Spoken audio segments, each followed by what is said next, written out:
अस्सलाम वालेकुम गाइस, उम्मीद है आप सब लोग खैर खैरियत से होंगे। इस वीडियो में मैं आपको क्रॉस और आइसोलेटेड मार्जिन का बताऊंगा। उम्मीद है आप सब लोगों को वीडियो पसंद आएगी, अच्छी लगेगी। अगर अच्छी लगे तो लाइक करें और चैनल पे नए हैं तो सब्सक्राइब कर दें। चलते हैं वीडियो की तरफ। तो सबसे पहले आपको मैं बताता चलूँ क्रॉस मार्जिन होता क्या है। ठीक है, इधर ये लेवरेज के साथ आ रहे होते हैं क्रॉस मार्जिन है और नीचे आइसोलेटेड मार्जिन है। ठीक है, मैं आपको बताता चलूँ क्रॉस मार्जिन में बेसिकली होता ये है कि आपके अकाउंट में जितने भी डॉलर्स पड़े हों, जैसे आप ले लें $100 आपके अकाउंट में पड़े हैं, एज अ एग्जांपल हम ले लेते हैं। ठीक है, तो क्रॉस मार्जिन जब हमने सेलेक्ट किया होगा तो जो $100 में हम जैसे अब हम हमारा दिल कर रहा है कि ये जो कॉइन है जीआरटी कॉइन है, ये हम ले लेते हैं, कोई $20 का ले लेते हैं। लेकिन जो क्रॉस होगा ना, जैसे आप अगर आपका 20 आपने डॉलर लगाए हैं तो आपने एक ट्रेड खोल दी है, लॉन्ग पोजीशन आपने ओपन कर दी।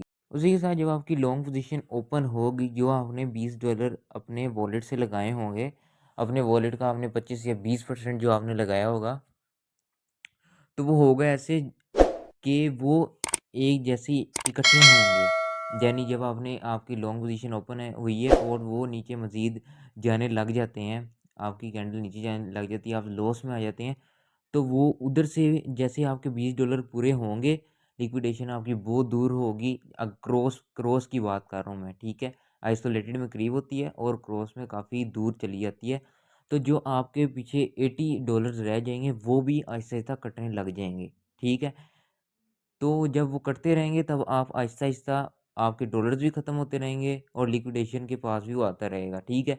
लिक्विडेशन से पहले ही वो आपके डॉलर्स अगर ख़त्म हो गए तो आपका पूरा वॉलेट वॉश हो जाएगा। क्रॉस में ये होता है। क्रॉस मार्जिन बंदा वो यूज़ करे जिसको रिस्क मैनेजमेंट आती है अच्छी, ठीक है? और वो रिस्क मैनेज कर लेता है, ठीक है? और वो अपने वॉलेट का 1% 2% या मिनिमम 5 टू 10% लगाता है। 1000 अगर आपके डॉलर्स हैं वॉलेट में।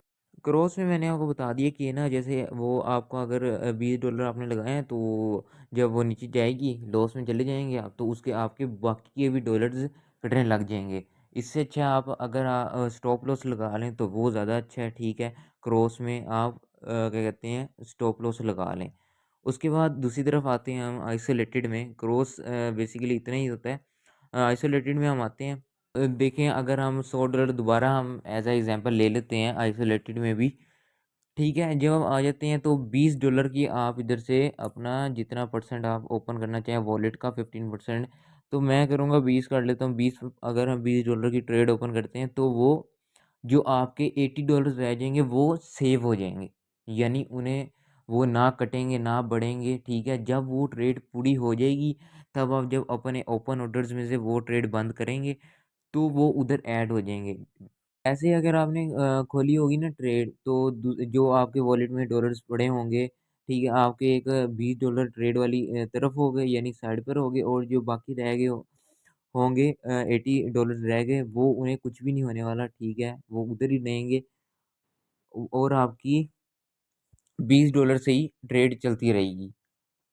लेकिन जो आपने डॉलर्स लगाए होंगे, जितनी डॉलर्स की आपने ट्रेड खोली होगी, उतनी ही लिक्विडेशन पास होगी। अगर कम डॉलर्स होंगे, $10 होंगे, $15 होंगे, तो उतनी लिक्विडेशन का खतरा होगा। इसमें भी आप स्टॉप लॉस लगा रहे हैं तो अच्छा है, ठीक है। ये अगर आपने $20 लगाए हैं, अगर वो लिक्विडेशन पास आती है, अगर वो कैंडल आपकी लिक्विडेशन को क्रॉस कर जाती है, तो आपके जितने भी लगे होंगे पैसे वो सारे उड़ जाएँगे, ख़त्म हो जाएँगे। बाकी आपके 80% $80 रह जाएँगे, उनसे फिर आप ट्रेड करिएगा।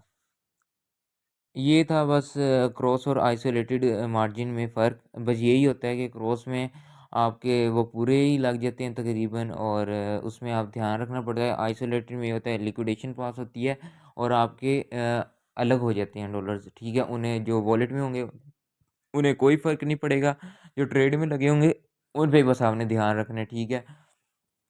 तो अब चलते हैं हम लेवरेज की तरफ। लेवरेज क्या होती है?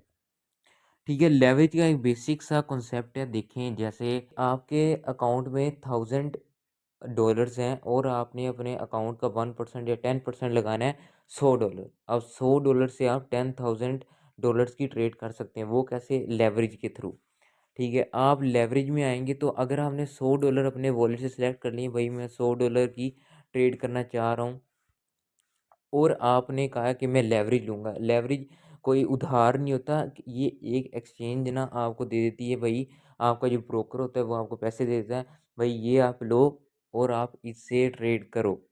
ठीक है, ट्रेड करो, इससे अच्छे पैसे बन जाएँगे। लेकिन लेवरेज का भी ध्यान से यूज़ करना होता है, क्योंकि लेवरेज आपको जितना ज़्यादा नफ़ा देती है, उतने ही ज़्यादा नुकसान भी देती है। इस बात का आपने ध्यान रखना है।